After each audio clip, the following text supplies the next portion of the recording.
I'm Bethany Coleman, and I'll never forget the day my family left me stranded in Genoa, Italy as a joke. We were on a family trip, and I thought it was a chance to mend things. Instead, they ditched me at a crowded market. My wallet empty, no passport, no way home. My sister's voice crackled through the payphone. "You're bothering everyone, Bethany." My mom chimed in. "This is your fault." Their laughter echoed as they hung up, leaving me alone in a foreign country. I stood there, heart pounding, gripping the useless phone, realizing they'd planned this, my own family mocking me like I was nothing. I wasn't just lost, I was betrayed. After a long time, when they saw me again standing next to someone they never expected. Let's just say my dad's jaw hit the floor and he shouted something that changed everything. Stick around to find out who it was. If you've ever been hurt by family, hit that subscribe button and drop a comment below. Tell me, what would you do if your family pulled something like this? I read every single one. Growing up in New York, I was always the odd one out in our family. My sister Lindsay, 5 years older, was the golden child, polished perfect, and already climbing the ranks at a big bank by the time she was 27. My parents couldn't stop bragging about her. "Why can't you be more like Lindsay?" My mom Cheryl would snap, her voice cutting through me whenever I stayed up late sketching. My dad Gary rarely said anything, but his silence screamed agreement. To them, my love for painting was a childish phase, not a future. At 22, I was still searching for myself, but in their eyes, I was a letdown, a dreamer who didn't fit their idea of success. Our house in Queens was a pressure cooker of expectations. Cheryl ran a tight ship, obsessed with how we looked to the neighbors. She'd glare at my paint-splattered jeans, muttering, "You're embarrassing us with those rags." Once she grabbed my sketchbook and tossed it on the counter like it was worthless. "Stop wasting your life on these scribbles," she said. Gary would just nod, avoiding my eyes. "Get a real job, Bethany," he'd mumble if he spoke at all. Lindsay was the worst. At family dinners, she'd smirk at my drawings, saying, "That's cute, Bethany, but it's not a career." Everyone would laugh like my dreams were a joke they were all in on. School didn't offer much refuge. I was studying art at NYU, pouring my soul into every canvas, but I felt out of place among classmates chasing fancy gallery internships. I worked part-time at a coffee shop to afford paint, barely scraping by.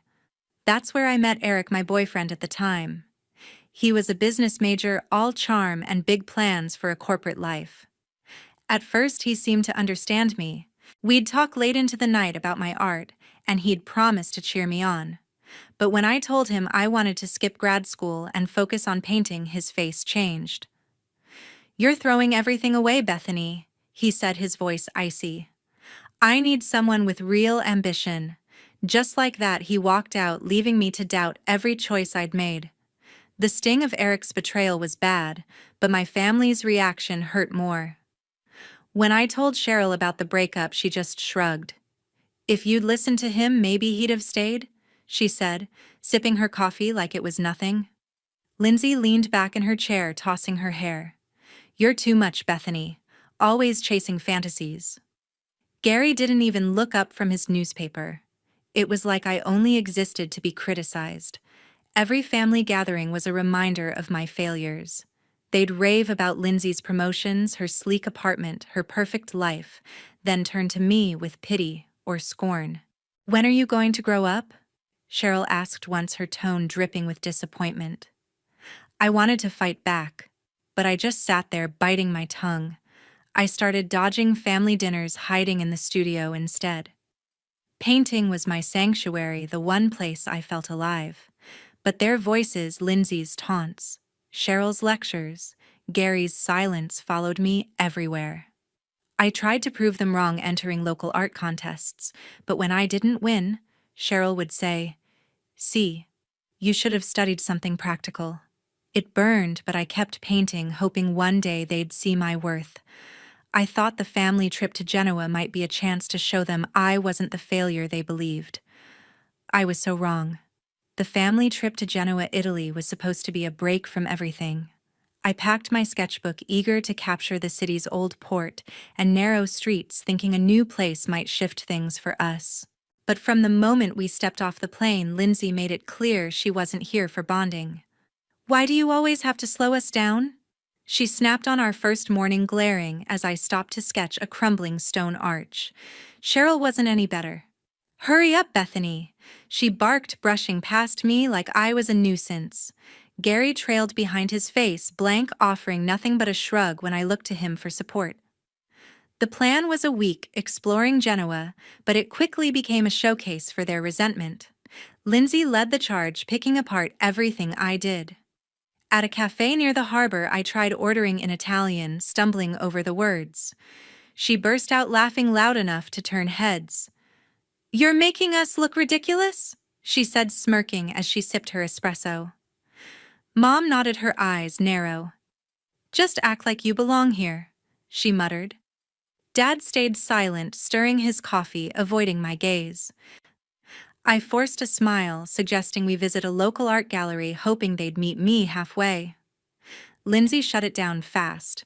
"Nobody wants to waste time on your art nonsense," she said, and Cheryl steered us toward a shopping street instead, dismissing me with a wave. By day 3, I was drained from their constant jabs. We were at a crowded market in Genoa's old town, surrounded by stalls piled with spices and handmade crafts. I was sketching a vendor's display when Lindsay pulled me aside. "The bus to our next stop leaves at noon," she said, her voice clipped. "Don't mess this up." I checked my watch, 11:30, and rushed to gather my things. But when I reached the bus stop, it was deserted. My stomach dropped. I scanned the street, hoping they were nearby, but my phone rang instead. It was Lindsay. "We're already on the bus," she said, her tone smug. "You were too slow." I heard Cheryl in the background laughing. "You'll figure it out," she added. Gary's chuckle came through faintly. "Just a little prank," Lindsay said before the line went dead. I stood there, my hands trembling, gripping the phone. The market's noise faded as my pulse pounded in my ears. I reached for my wallet. Nothing, not a single euro. My passport was in Cheryl's bag, gone with them. They'd planned this, left me stranded in a foreign country, and laughed about it. I called Lindsay back, my voice shaking. "Why would you do this?" I asked. She didn't even pretend to care. "Maybe now you'll stop dragging us down," she said, her words sharp as knives. The call ended, their laughter ringing in my head. I was alone, abandoned and humiliated. I paced the market, my mind spinning. Part of me wanted to run after them, to beg them to come back. I could almost hear Lindsay's smug voice, Cheryl's dismissive tone, Gary's silence. But something else took hold, a spark of anger, of defiance. I'd spent too long trying to win their approval, only to be mocked. Standing in that chaotic market, I realized I didn't have to play their game anymore.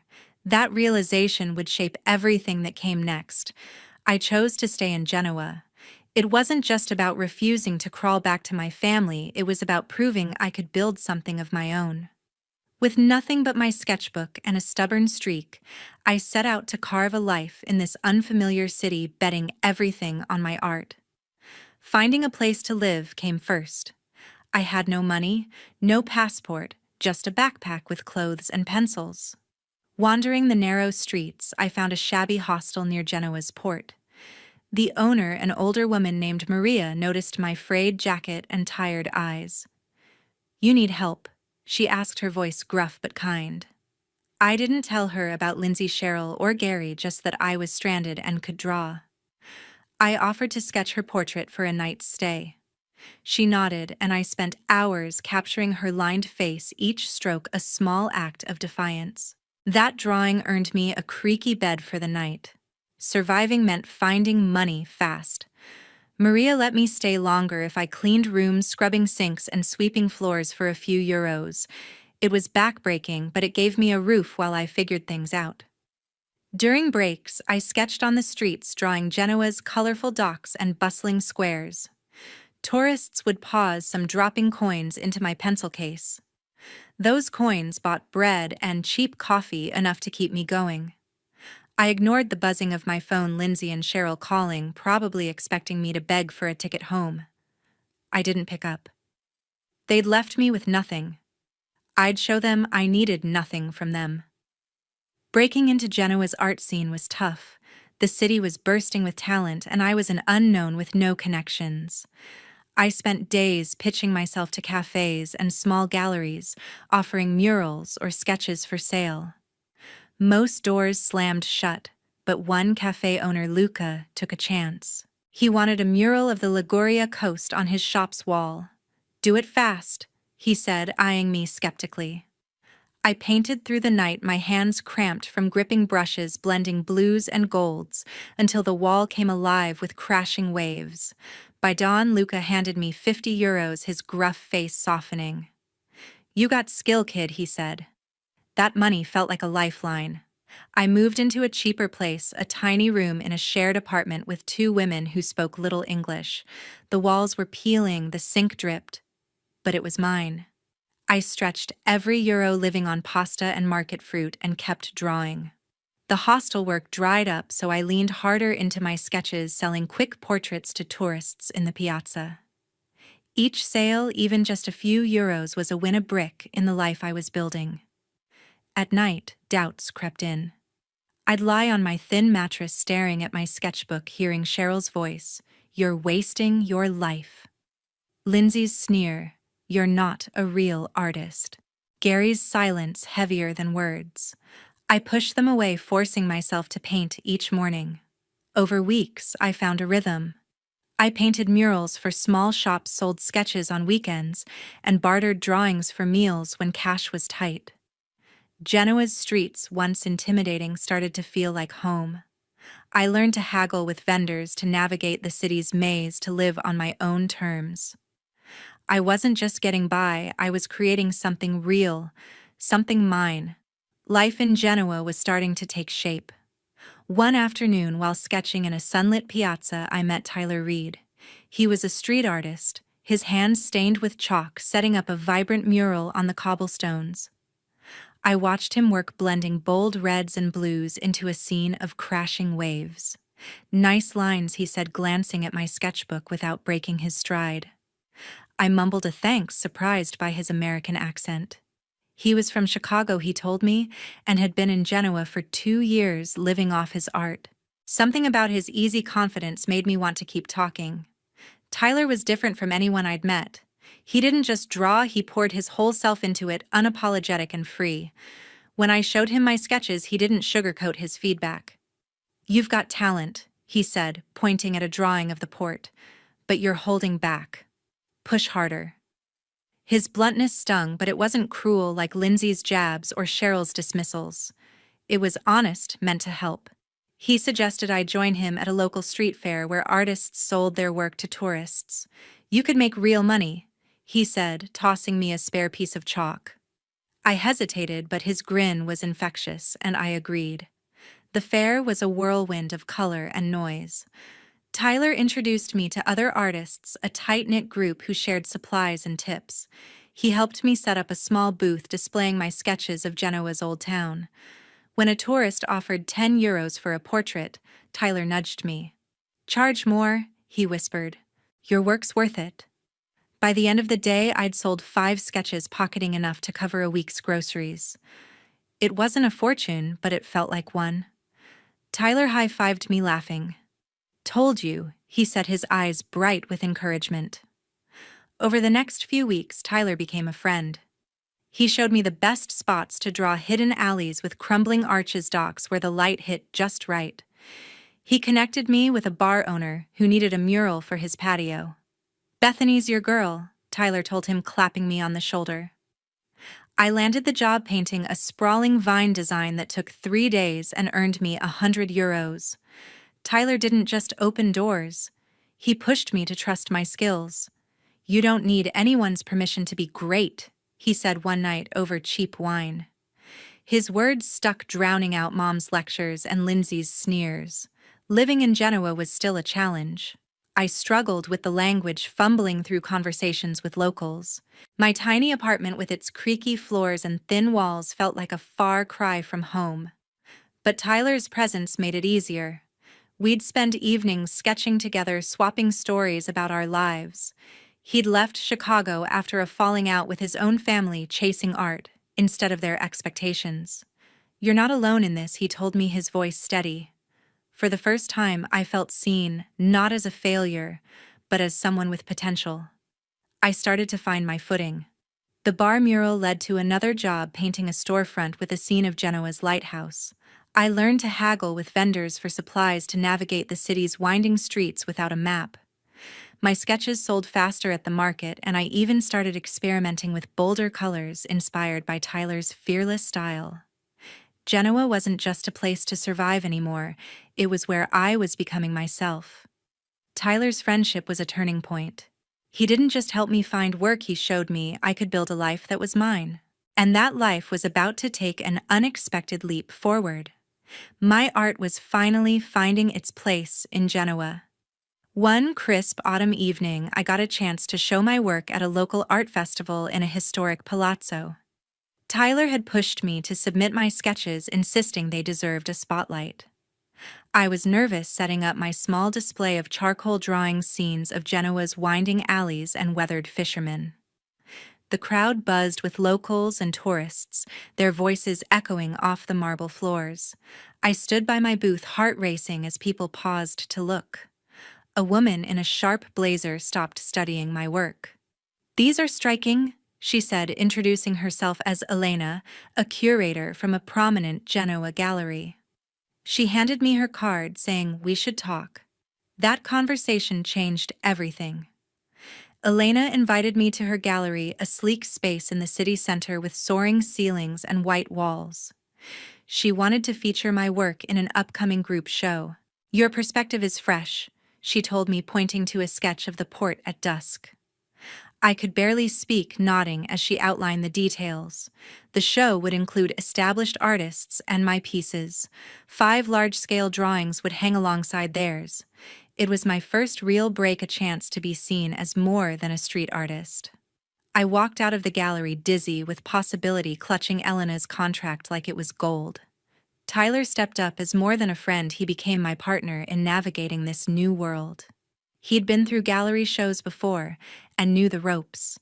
"You need a system," he said, helping me organize my portfolio and price my work. He spent hours with me in a rented studio, framing drawings and planning the display. When I doubted myself, he was relentless. "You're not just good, Bethany, you're unforgettable," he said, his voice firm. His belief kept me grounded, especially when the pressure of the show felt overwhelming. We worked late nights, sipping espresso, tweaking details until everything was perfect. The gallery opening was a blur of faces and clinking glasses. My drawings drew a crowd, their stark lines and bold shadows catching eyes. People whispered, pointing at my name on the wall. Elena introduced me to collectors, and by the end of the night, 3 of my pieces had sold for more than I'd earned in months. A critic from a local art magazine approached, asking for an interview. "You're one to watch," he said, scribbling notes. I felt like I was floating, like Genoa had finally claimed me as its own. Tyler and I celebrated the show's success at a small trattoria, splitting a bottle of wine. He raised his glass, grinning. "To you, taking over the art world," he said. I laughed, but his words sank in. The gallery wanted more of my work, and Elena hinted at a solo show if sales kept up. Tyler offered to handle logistics, scheduling, contract, supplies, so I could focus on creating. "We're a team now," he said, and I felt a warmth I hadn't known in years. I was no longer the girl scrambling to survive. I was an artist with a future. Genoa's art scene embraced me, but the path ahead held bigger challenges. 5 years had carved a new path for me. Back in New York for my first major solo exhibition, I stood in a sleek Manhattan gallery surrounded by my paintings, bold canvases of Genoa's rugged coastlines and vibrant streets. The room hummed with critics, collectors, and curious locals, their murmurs blending with the clink of wine glasses. I'd worked tirelessly for this moment, pouring my soul into each piece. Tyler, now a celebrated artist himself, stood by my side, helping manage the crowd and fielding questions from curators. His presence was a quiet anchor, his sharp grin cutting through my nerves. The exhibition was a triumph. My paintings sold faster than I could track, with collectors offering thousands for pieces I'd once sketched on Genoa's cobblestones. A reviewer from an art magazine called my work raw and commanding, snapping photos for a feature. I was no longer the girl who'd been left behind. I was Bethany Coleman, an artist making waves. Tyler leaned in, whispering, "You're killing it." I smiled, feeling the weight of years of struggle lift just a little.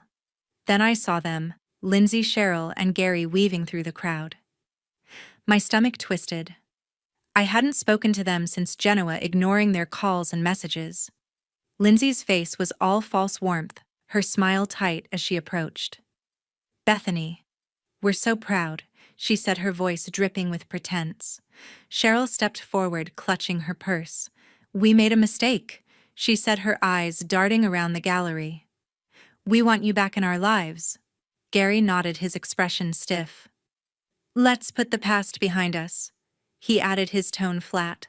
Their words felt rehearsed, their eyes lingering on the sold signs next to my paintings. I wasn't fooled. They hadn't come to apologize, they'd come for a piece of my success. Lindsay's gaze flicked to the price tags, her lips twitching. Cheryl kept mentioning family connections in New York, hinting at introductions to wealthy friends. Gary's eyes narrowed when he spotted Tyler, who was charming a group of collectors nearby. "Isn't that Tyler Reed?" Gary muttered, his voice sharp. Then he froze, recognition hitting him. "You're working with him," he shouted loud enough to turn heads. The room quieted, eyes on us. Tyler turned, his calm demeanor unshaken. "Problem, sir?" he asked, stepping closer. Gary's face reddened. He'd clearly heard of Tyler. His murals were now famous, featured in galleries from London to Tokyo. "You're that street artist," Gary spat, pointing a finger. "You think you're better than us?" Lindsay grabbed his arm, hissing, "Gary, stop." But he shook her off, his voice rising. "You left us for this guy, Bethany. After everything we did," I stared, stunned by his audacity. "Everything they did. They'd abandoned me in a foreign country," laughed as I struggled. Tyler placed a hand on my shoulder, his voice low. "You don't owe them anything," he said, steady as ever. I faced my family, my voice calm but firm. "You don't get to walk in here and claim credit for my life," I said. "You left me with nothing. I built this without you." Lindsay's smile faltered, her eyes cold. Cheryl's face tightened, but she stayed silent. Gary sputtered, but the crowd's attention made him shrink back. "You'll regret this," he muttered, turning away. Lindsay and Cheryl followed their heels, clicking as they left the gallery. The air felt lighter with them gone. Tyler squeezed my shoulder, nodding toward the crowd. "Focus on what matters," he said. I took a deep breath, turning back to the collectors, answering their questions with a renewed confidence. The night ended with nearly all my paintings sold, and a curator approached about a European tour. I'd come back to New York not to reclaim my past, but to prove I'd outgrown it. That night set the stage for what was coming next. My story had come full circle. After the New York exhibition, I returned to my studio, a sunlit loft overlooking the Hudson. Tyler and I sat down to process what had happened. The confrontation with Lindsay, Cheryl, and Gary lingered, but we agreed they didn't deserve a place in our lives. Their fake apologies at the gallery were just another attempt to leech off my success. Tyler, now a force in the art world, was blunt. "They're not your family," he said, his voice steady. "Family doesn't tear you down." I nodded, feeling a weight lift. I didn't need their forgiveness or approval. I'd built my own world without them.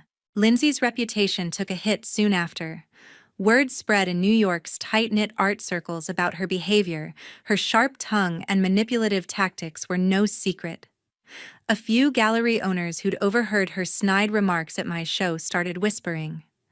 Socialites she'd once charmed turned cold when stories of her abandoning me in Genoa surfaced. Her carefully curated image as a perfect daughter and socialite began to crack. She called me once, her voice bitter. "You're ruining my life," she hissed, blaming me for her downfall. I hung up unfazed. Her toxicity had caught up with her, and I wasn't responsible for the consequences. Cheryl and Gary faced their own reckoning. Their social circle, once propped up by Lindsay's connections, shrank as people distanced themselves. Mom tried reaching out through emails, her words laced with guilt. "We can still be a family," she wrote, but it felt hollow. Gary sent a single text. "You owe us an apology." I laughed at the irony. They'd left me to fend for myself in a foreign country, yet expected me to grovel. I blocked their numbers, cutting the last ties. Their isolation was their own doing, not mine. I'd spent years chasing their approval, but now I saw it for what it was, a trap that kept me small. The lesson hit me hard, and it's one I carry every day. Self-reliance and believing in your own worth are worth more than the approval of a family that only brings you down. I learned it the hard way, starting with nothing in Genoa, scraping by on sketches and stubbornness. Tyler's support showed me what real connection looks like, not conditional, not manipulative, but rooted in mutual respect. My art, once a lifeline, became my voice, telling stories of resilience and defiance. I wasn't just an artist now. I was someone who'd chosen herself over a toxic past.